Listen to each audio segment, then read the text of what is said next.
Based on what Jake says about this movie, I'm actually a little scared to watch this movie. You're gonna hate it. You're gonna hate it. And it me up. I will never watch it again.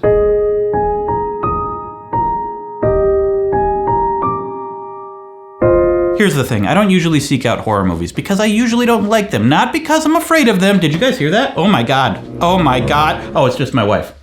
Hi. I don't mind being scared. I like haunted houses, roller coasters, eating too much. There are also plenty of scary movies that I do love. But if a new one's coming out, chances are I'm going to avoid it because I don't think I'm going to like it. But you know, if you've been watching me, I like to challenge myself and get out of my comfort zone, and I have severe FOMO, and I want to experience all the fun things the world has to offer. Also, it's Halloween, and this really coincides with the Halloween. I want to see if I can make this jaded old man feel again. So, I'm gonna watch the 5 scariest movies of all time according to science, according to one study. It's really not that scientific because how do you measure scary? Also, this will be pretty much spoiler free, just so you know. But there's a study from the famed scientific journal broadbandchoices.co.uk that gathered a bunch of horror movies that they found from Reddit commentators, critics' best of lists, and they got a bunch of people to watch them. They measured their heart rate. I'm gonna watch the top 5 highest heart rated scary movies. Obviously, this doesn't mean they're actually the scariest. Scary doesn't just mean increased heart rate. I think fear is a pretty hard thing to measure, but this is at least one metric to go off of, and it seems like it'll be fun, so I'm gonna do it. And I didn't want to do what people say are the best horror movies of all time, your Exorcists, your Shinings, your Screams, your Nightmare on Elms, Rings, not the Lords of, because I've seen most of those already. Now this list seems to be more modern horror movies that some of them I hadn't even heard of. And ultimately, it would be great to love horror movies the way my friend Jake loves horror movies. I wish I loved anything as much as my friend Jake loves horror movies. Do you like horror movies? Craig, how do I put this? I love horror movies. And it's not because he's not afraid of them. I am scared of horror movies. I scream louder than anybody else, just filled with adrenaline and laughter at the end. I'm just like, This may be the most excited you've ever been in an interview. You see that, Joy? I want that joy. You were there for the day we watched all the Texas Chainsaw Massacres? That's right, Jake does a thing called Night Marathon in which he watches every movie in a horror series. If yesterday you would have told me, hey, Craig, you're gonna kind of like a movie called Texas Chainsaw 3D, I would have punched you in the face, but I kind of liked it. I don't know if in any other context I would have ever liked that movie. It was better than a lot of the other ones we watched. I like the first Texas Chainsaw. Great. And I like the remake. I love the remake. See, I can have a good time with a horror movie if it's the right movie and my friend makes me watch it, but I probably never will like horror movies as much as Jake does. Different flicks for different you know what I mean? There's a certain kind of person who it just works for. It lights up those particular parts of the brain that are excited by terror and violence. I mean, sometimes if I see gore, I'm like, ugh, I don't feel like I need to see that right now. And you see gore and it makes you happy. Yes, give me more. Why? I don't know. Stephen King said in an interview what happened to him in his childhood that messed him up to the point that he wanted to write these things. And he said the real answer is much more horrible than anything I could say. Nothing. I'm just built this way. Also, when it comes to your impression of horror films, in a lot of cases, horror movies don't care about their characters or story very much. And so there's nothing for you in them, Craig. What can I say? I'm kind of a character story boy. Well, it's because they're usually made cheaper. And they think as long as we have blood or scare sequences, our audience is coming. And then some people think if we're gonna kill all of these characters, they shouldn't be likable. And I totally disagree with that. A horror movie is so much better if you love the characters and you feel such loss when they do die. But there are some horror movies I love. Scream I thought was great. Scream is the best horror movie ever. It's my absolute favorite. I love that it is commenting on the genre that it is while still being an actual example of that genre. But I am going to attempt to enjoy some horror movies this Halloween season. I love that. Okay, now it's time to watch the top 5 scariest movies of all time, according to this one experiment, and it's pretty much just subjective. 5th place on the list, and the first I'm watching, Hereditary. I love passing my genes down to the next generation. So this should be exciting. Also, China's joining me for this one at least. How do you feel about horror movies? Not gonna lie, I don't love them. How do you feel about salad? Man, salads are way better than horror movies. They're less scary. I mean, I'm a little scared because sometimes they have tree nuts in them and I'm allergic to tree nuts. Don't be scared of this one, baby. Based on what Jake says about this movie, I'm actually a little scared to watch this movie. You're gonna hate it. You're gonna hate it. I watched it as a new father and it me up. I will never watch it again. But you say it's a good movie? It's a fascinating horror movie. Great. That's all I need in my life is more lingering psychological dread. Hereditary spoiler-free synopsis. When the matriarch of the Graham family passes away, her daughter and grandchildren begin to unravel cryptic and increasingly terrifying secrets about their ancestry, trying to outrun the sinister fate they have inherited. Aren't we all? Thanks, evil ancestors. Okay, now let's watch. She has a nut allergy. Just like me. I can relate.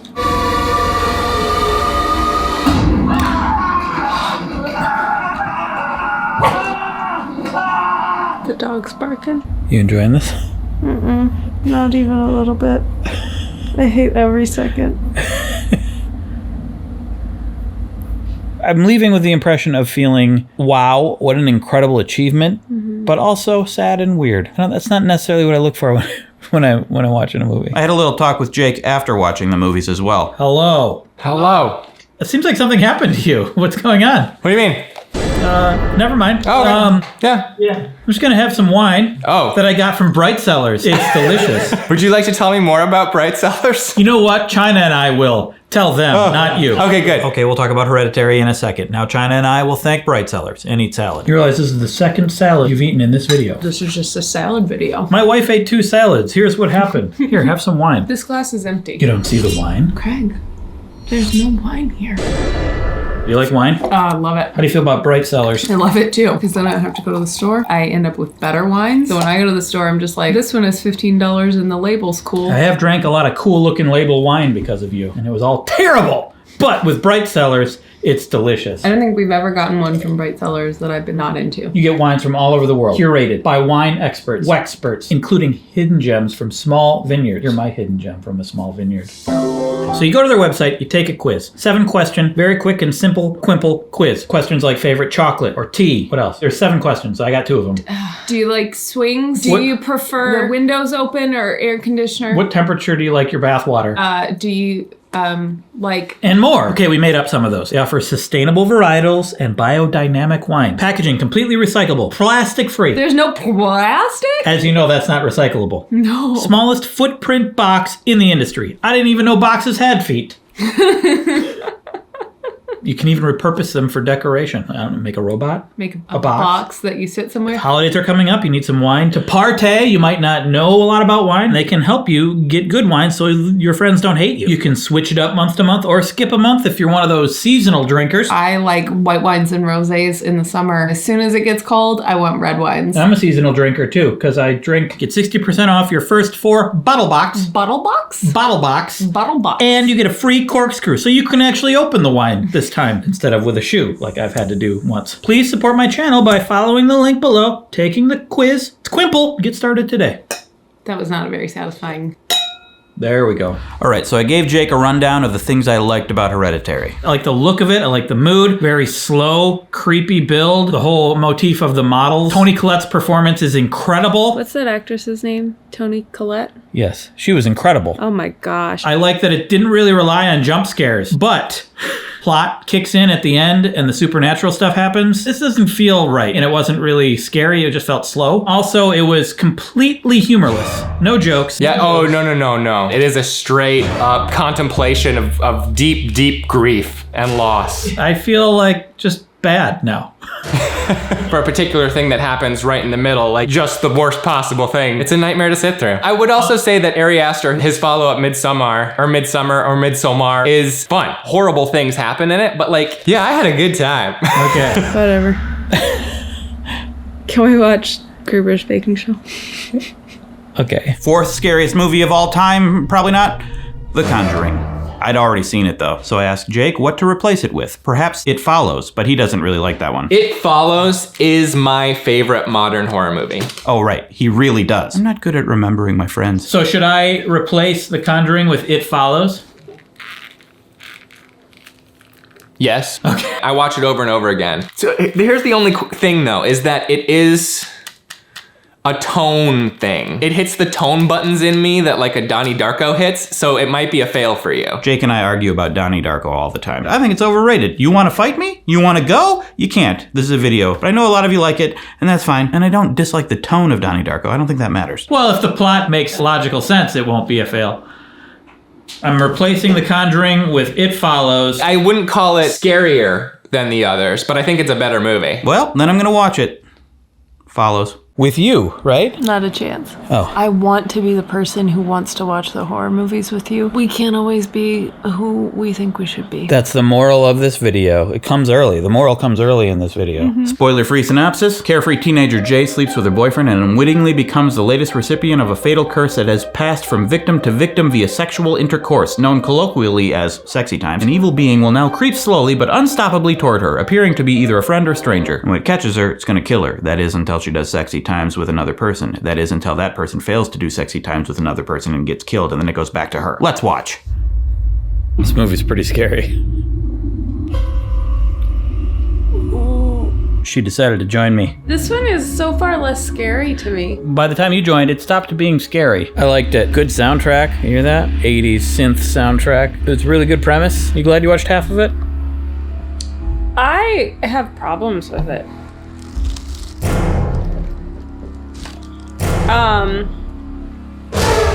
I was following you. Oh, well, you didn't do a very good job. I would say the best thing about It Follows is the premise. Legitimately creeped out and scared for parts of it. I like the cool, circle pan. That's so cool. But then, second half, it felt slow and not that scary. Them just kind of sitting around being passive while things happened to them. China had a big issue with how dumb they were. They were making really dumb choices. They were making such dumb choices. That's fine with me. She should have really had way more sex. On Tinder, constantly setting up dates in case you need to pass it to somebody else. Like, I got a date with Trevor tonight. I can outrun this slow thing that's just walking until I get there. Sure. And then we'll bone and it'll be his problem. Poor Trevor. It's about that human choice of, can I doom somebody else to this thing? I'm more on your side about that. There's guilt involved. You're ruining someone's life by doing that. Okay, but you are gonna be killed. Her dad I guess I know what kind of person you were. Yeah, whatever. Yeah, I don't want to die. She didn't seem to care morally, which I'm a little shocked by. I feel like I had a good time. When it was over, I was like, yeah, I had a fun time with it. Okay, watching this one in the basement. Finally got shades installed specifically so I could watch this in the dark. Insidious, you might think from the title, rom-com, like a Disney animated documentary about Mr. Rogers. No, it's a horror movie, believe it or not. And Insidious is basically new Poltergeist. Nobody makes a modern scare better than James Wan. That study did say that this one had the largest spike in heart rate. So there's like a giant jump scare in here somewhere. He builds the movies to be like scare factories, basically. That's fun. Synopsidious. A family seems to have a haunted home and their kid seems to be possessed. Poltergeist. It's watching time. Thing behind a curtain made me jump. God, walking through by yourself. Really want to look away. Something weird happening. Feel a jump scare coming on. That was a little one. This movie's pretty scary. It's just jump scare after jump scare.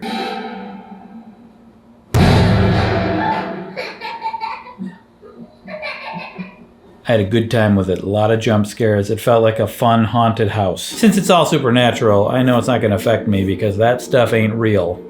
But I had a good time.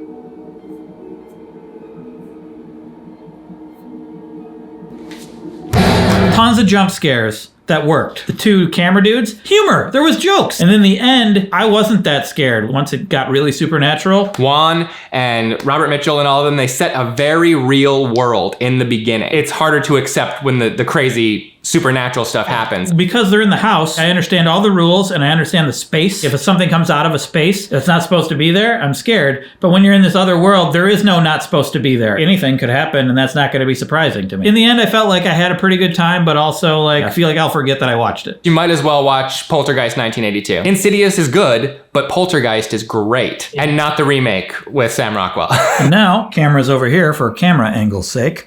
It's time to watch Sinister. Synopsis. A true crime writer hasn't had a bestseller in a while, so he moves his family into the home of a previous family who was murdered, and he finds a snuff film of that murder. And of course, bad things start happening. Yay! And I love Sinister. The first half is really, really scary. Depending on how you feel about supernatural horror, might take or leave the rest, but I think it's just so well done. Here we go.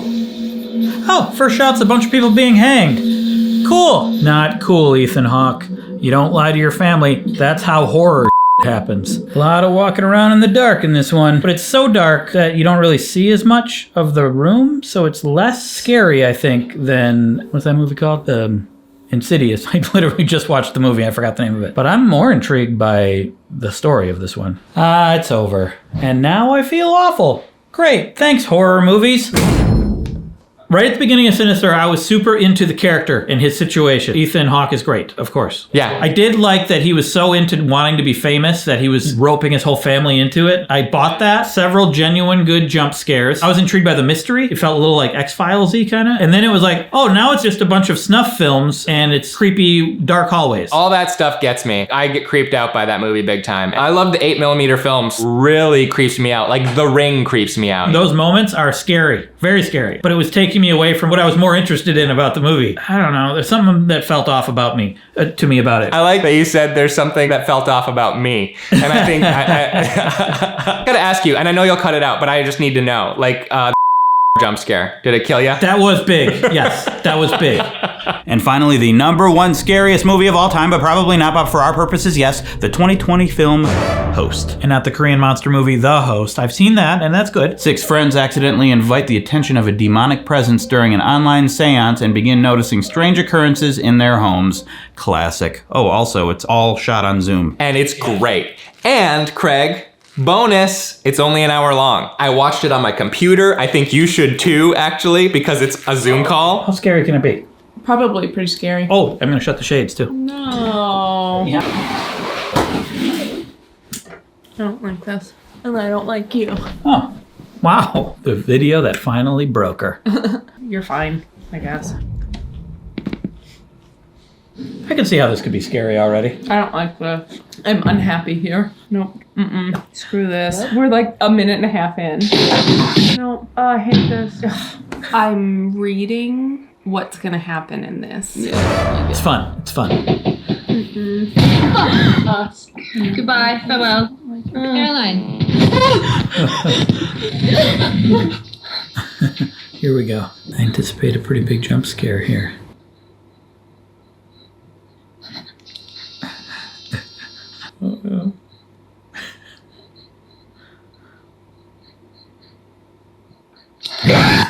Oh, yep. Knew it was coming, but it got me anyway. I like when that happens. What'd you think? I hated it. Well, you didn't watch it.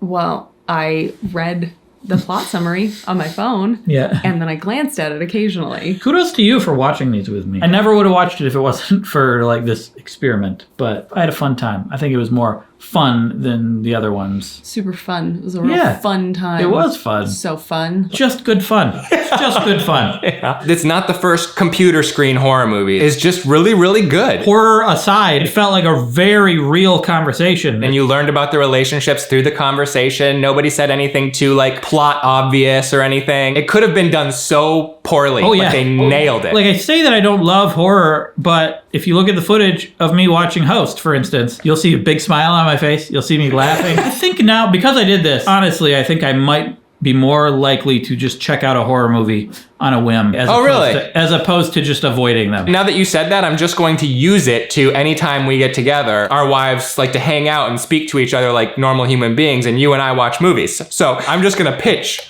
horror movies, because usually I have to watch something dumb that's not horror. But now that you said this, I get to watch horror with you.